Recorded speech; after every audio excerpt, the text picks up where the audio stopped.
Andy, we often start by looking back. It was a defeat against Swansea City ladies on Sunday. A couple of days later, what are your thoughts as the dust has settled and you look back yourself? I think taking the game aside at the moment, obviously we're at the end of phase one now, so it's not necessarily just the game on Sunday that we're analysing and, you know, reconstructing. We're looking at phase one in its entirety. You know, where have we performed, how have we performed, have we underperformed, overperformed, etc. I think fundamentally we're not in the position that we would like to be. I think we all know that. We've got 7 points, which is half a point a game. That's not enough, and it's not going to be enough to keep us in this league. So at the moment, what we've looked at really is the underlying performance measures and where we have made progress and what the successes are up to this stage. We've looked at different metrics that maybe other people wouldn't look at. Goal distribution, for example, shot differential, those sorts of things. So we know where we are with this group of players. We know how far we've come. We've got a fair idea of what we need to do and what we need to put right moving forward. But in answer to your question, going back to the game, we were really, really pleased. We tried to separate performance away from luck or the realms of being unlucky. The 3 goals that we conceded weren't great, if we're honest, but you know, you can't say that we were unlucky in that game. I think 3-1 was more than a fair reflection of the game. Swansea, as we know, are a Champions League side. They played really, really well in difficult conditions, and they showed us the standard that we need to aspire towards. We've got ambitious players, we've got committed players, and we as a group have spoken about the levels and the standards that we need to get to. Conversely, the things that we did well, we defended really well in patches, and we scored a goal against the Champions League side, you know, which not many other teams have done this year. And we'd worked on those sorts of things. We'd worked on the defending, we'd worked on the way that we wanted to score goals, and to see those come to fruition, yes, in a defeat, yeah, we all get that and we all understand that, but to see it come to fruition, you know, is really satisfying. It's satisfying as a coach, but also as players. We walked away at the end of the day as a group, pleased with our day's work despite the end result. It's a departure from the league this coming Sunday, the Adron Trophy, Connah's Quay Nomads here at Park Hall. They're in the second tier, but they are top of the table. That'll still be a tough game.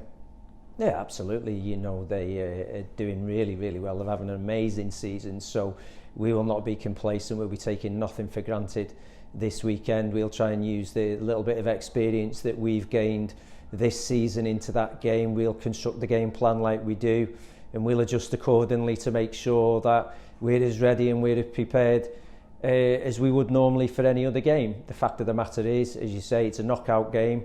We want to be in the hat in the next round, so we'll be taking it very, very seriously, and we'll be looking to do the best that we possibly can. But we're under no illusion that this is going to be a pushover and it's going to be an easy game, because it just isn't. I don't think that there's very much, if anything at all, between the two sides.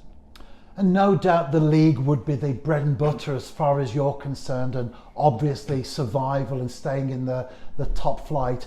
Based on that, how would you see the Adron Trophy? Is it welcome respite from a tough league campaign, or is it perhaps a distraction at times? Well, the fact of the matter is that there's a break now between phase 1 and phase 2, so this gives us an opportunity to keep ticking over and keep working on things. So it's far from a distraction. In many ways, it's a significant, important piece of the jigsaw, because, you know, if we get knocked out at the weekend, then we're without games in the new year before we move into phase 2. And obviously we don't want to do that. We want to have a run of games. We want to get some consistency. We want to gain some sort of momentum. So, as I say, it's a really, really important fixture for us, and one that we'll be taking very seriously. And you've already played Connah's Quay Nomads once this season, albeit in a pre-season friendly. Will that game have any bearing at all on Sundays? Well, I guess in some small way it possibly will do. There'll be several players from both sides that played in that game and will understand and appreciate each other better. I think that they're probably much more of a better side now than they were when we played them last time. They played a really, really good game. You know, I was really, really impressed by the quality and standard, not only of individuals that they've got within the team, but the way that the coaching staff had set them up. So I guess we've got to be cautious with that. We've got to look at that really, really carefully and make sure, as I say, that, you know, we're not complacent in any way, shape or form. And there are a couple of training sessions before the game itself on Sunday afternoon. Are you open to what you see on the training ground in terms of influence in starting lineup or tactics, or have you pretty much got the general thrust of where you want to go? Well, in terms of tactics, if we start with that first, we're already thinking and looking about phase 2. So our tactics will be driven by how we want to perform in phase 2 of the Adron Premier League. With regards to this weekend, availability and player performance, as I said before, you know, we want players to come, commit, work hard in training, catch the eye, improve themselves, to say, look, you need to be picking me. There are a couple of positions available. We will rejig things around a little bit this week in terms of formation and the style of play. So yeah, it's in the players' sort of court, if you like, to catch the eye of the coaching staff. And it is difficult, of course, with a squad that isn't full-time, with work commitments and other things as well going on in the girls' lives. But what is generally likely to be the availability situation of the squad as you look towards Sunday's game? We're a little bit unsure at the moment if physio will be seeing 2 or 3 players tonight because of, you know, 1 or 2 long-term knocks. One player we hope to have back this week. A couple of players picked up injuries again at the weekend in a competitive game. So we think broadly we'll have, you know, the extensive squad to pick from without everybody being fully available at this time. And finally, Andy, away from the game, but still very much in terms of your own involvement with the club. Last week was 100 days in, working full-time, head of women and girls football at the New Saints. How's it going so far? Well, it's hugely enjoyable. That's the first thing. Secondly, it's really busy because I wear different hats, so I have different sort of responsibilities and things to do. So some things are starting from scratch, other things I'm picking up on and trying to improve and move forward.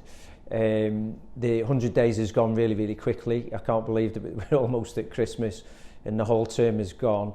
There's an awful lot still to pick up on. There's still an awful lot to do in creating a sustainable and market leading, if that's the right phrase, programme here for the women and girls. But obviously we're passionate about that. We've got the full backing of the football club and the leadership group within the football club. So, you know, as we move into the new year, there'll be some exciting new things going on, and we'll be really, really pushing to raise the standard and to raise the opportunities that are available for everybody concerned with that side of the football club.